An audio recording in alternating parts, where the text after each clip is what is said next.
Hello guys, welcome to Ali Khawari YouTube channel. In this video, we want to find out how Immanuel Kant sees human.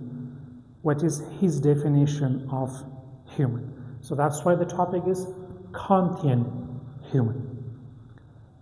Immanuel Kant lived from 1724 to 1804 in a place, in a city which is currently part of Russia, but back then it was part of Prus or current Germany. That's why he's considered a German philosopher.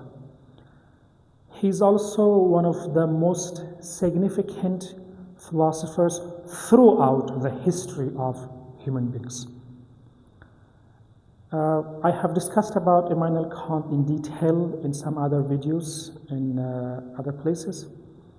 So that's why I'm not going to talk about other parts of him. Just in this video, the whole focus is on his definition of human. So let's see, how does he see human? In Kantian definition, two elements are very important. What is his definition? He says humans are rational, autonomous agents. So we have two very important elements which stand out. One is rationality, the second one is autonomy. Now, what does he mean by rationality? What is the purpose of using this word for using human? Kant means self-legislation from rationality. Now, when he says self-legislation, it's in moral or ethical aspect or paradigm. He's not talking for sure about legal laws. That is a public matter, nothing about it. He's talking about moral perspectives. Means we humans as rational beings are able, or better to say, should be able to think and contemplate enough to make moral laws. Now, the question is, what are moral laws, or how can we make moral laws? So, for that, Kant gives a very simple and universal answer. He says, a moral law is a law that you, as an individual human, wants that every individual should follow. For example, do you want that other humans kill someone else? Suppose, do you want that someone else kill you? For sure, you don't want that, yes? Okay, so that's a moral law, no? Not killing anyone. This is a moral law. You don't want that anyone do this, or you want that everyone should do that. Yes. For example, you want that people be honest with you. You want honesty. Yes. So it means you should also be honest. Yes. All the humans should do that thing, or should not do that thing. So that is a very universal, very clear criterion for a moral law. So we human beings, as rational beings, can understand, can find out after thinking and contemplating that, what are the things that we as human want to do or don't want to do. Those things are moral laws. Yes. And you find it and you want that everyone should do that. So you are making laws. That is what he means by self-legislation. Coming to the second part, it is autonomy. Autonomy means you should be free to act. Free to act how? According to Kant, autonomy means acting according to the moral laws, these laws that you made. Yes, you make laws The same law, for example, that we should not kill others, no one should kill others, no one should harm others, we should be honest, we should say truth, we should, respect others, this kind of things. If you act according to that moral laws, then you are a free and autonomous being. But if you are not acting like that, then you are not autonomous, and because you are not autonomous, you are not human as well. Example, I, as a customer, believe that no one should sell something with more than, suppose, 10 or 15% profit. Means when a shopkeeper brings something and when he sells something, he should not take more than 15% benefit or 10% benefit. And you want that all humans do it. This is your self-legislation.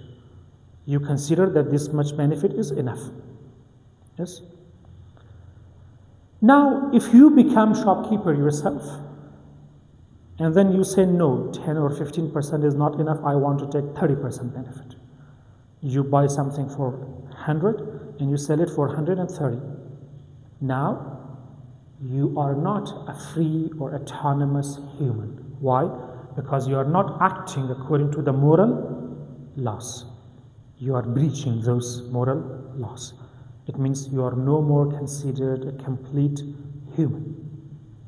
So, according to Immanuel Kant, our humanity comes from these two elements: rationality and autonomy.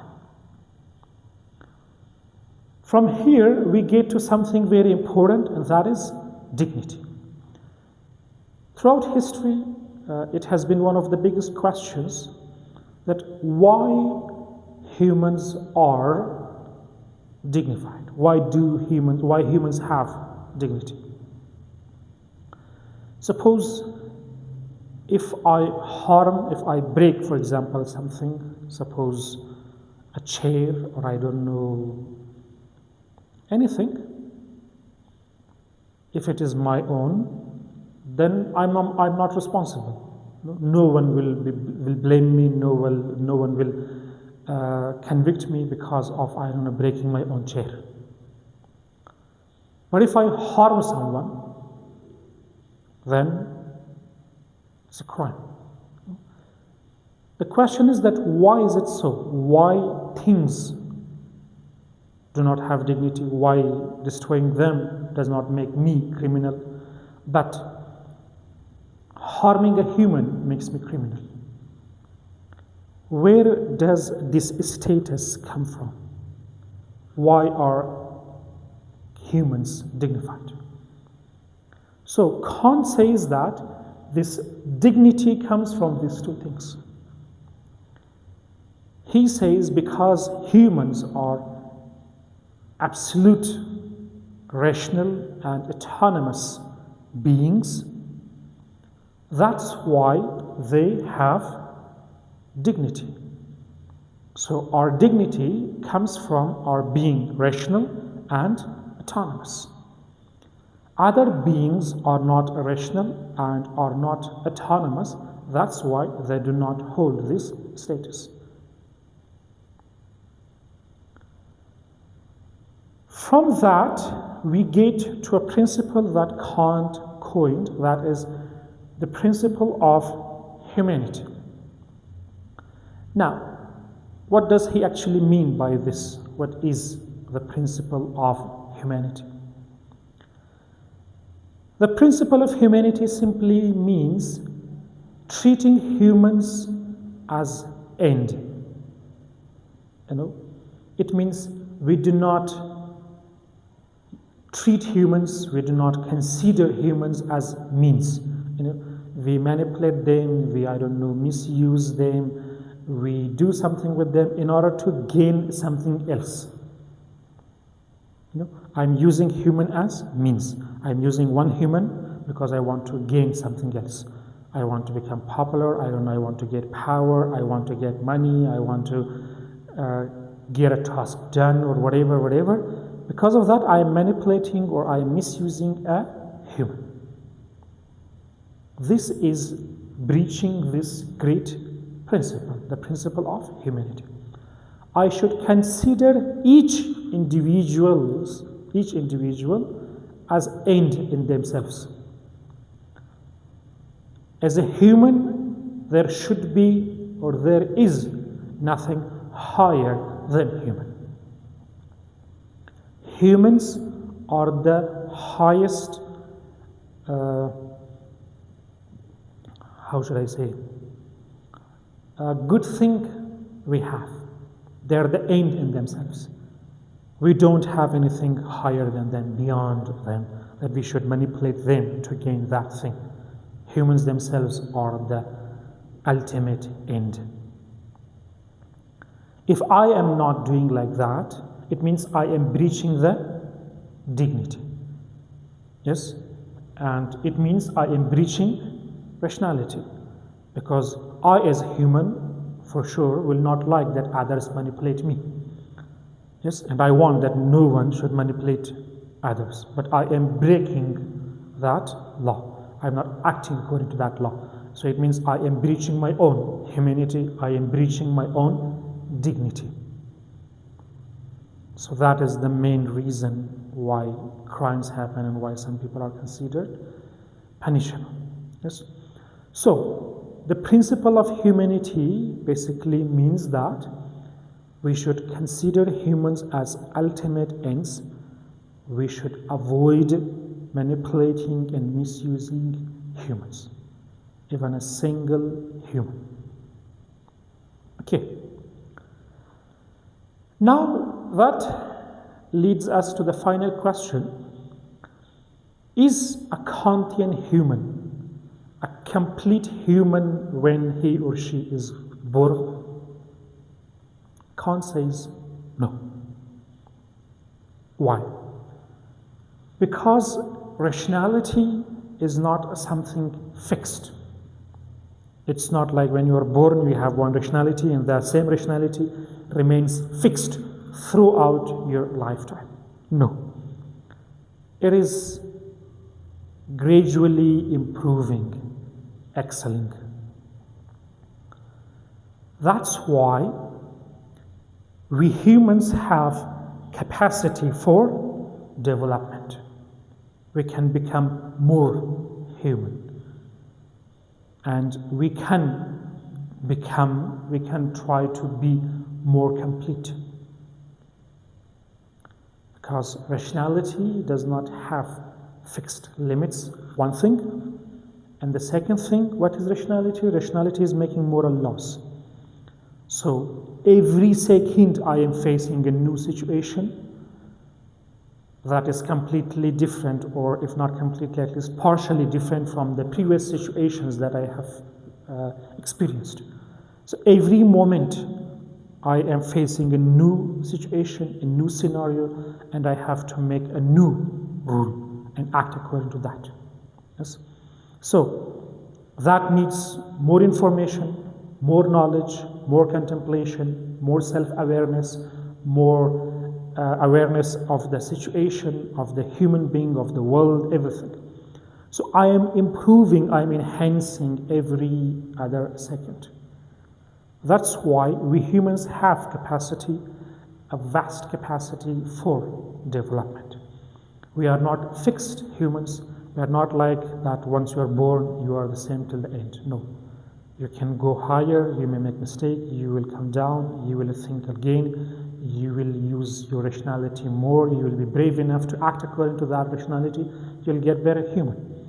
So it's not a fixed path, it's not just a status that you are here and then it's over. It's a journey going on, and we are improving, we are developing every other second. That's how Kant sees human, and I hope that you have found this interesting and useful. And I also hope that we all as humans be able to think better, act more human, and develop more and make this world a better place. See you guys.